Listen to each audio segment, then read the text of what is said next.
afternoon.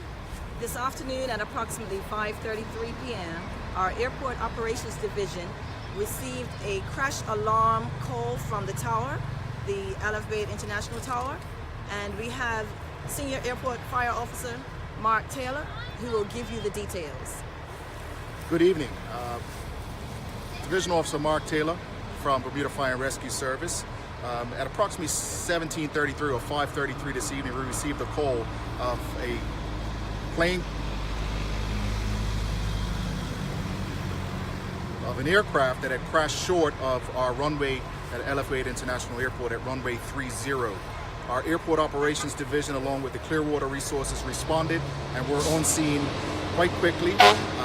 They found one aircraft with one person still on board. It was just a pilot with no passengers. A 32-year-old female from Blue Sky Aviation was still on board.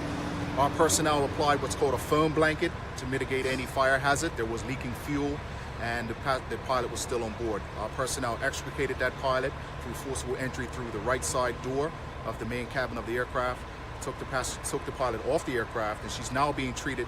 She's being transported to King Edward Memorial Hospital with non-life-threatening injuries. This was a no-notice aircraft emergency. There was a routine flight that was inbound back to Bermuda. She was just doing a regular routine flight around the island. Was due to land just after 5:30 this evening and landed just short of runway 30. As you can see behind us. What could have caused the crash? At this stage, it's pretty early to speculate as to what caused it. We do have people from Bermuda Department of Civil Aviation on their way, and we will assist them with the investigation. So we do have qualified personnel on the island that are able and qualified to investigate aircraft incidents. Can you explain that term you use, no notice?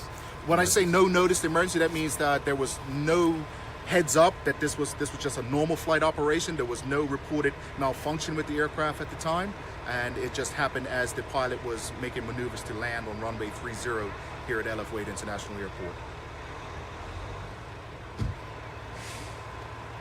Can you talk to us about the closure of the airport and how that affects other flights?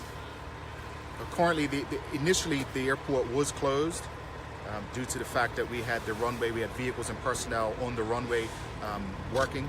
So in order to maintain safety and security of the airfield, the decision was made initially to close it. That, however, will not last for long. We will be open probably within the next half hour or so, but we will update as we can. We are expecting the British Airways to land quite shortly, around 6, yes? The British Airways has been diverted. They made that decision to divert. What happens in that effect, the passengers that were supposed to go out tonight? Again, I'll let you, you can speak to Skyport about that sort of thing. Yeah. Tell us, how do you practice for such an incident like this? How do we practice? Well, daily. These guys are training out there every day, and they train on various a training ground we have on the site here. We also go overseas and train internationally, both in the UK and Canada. So all of these firefighters here at the Airport Division are internationally certified to standards that meet Bermuda's regulations.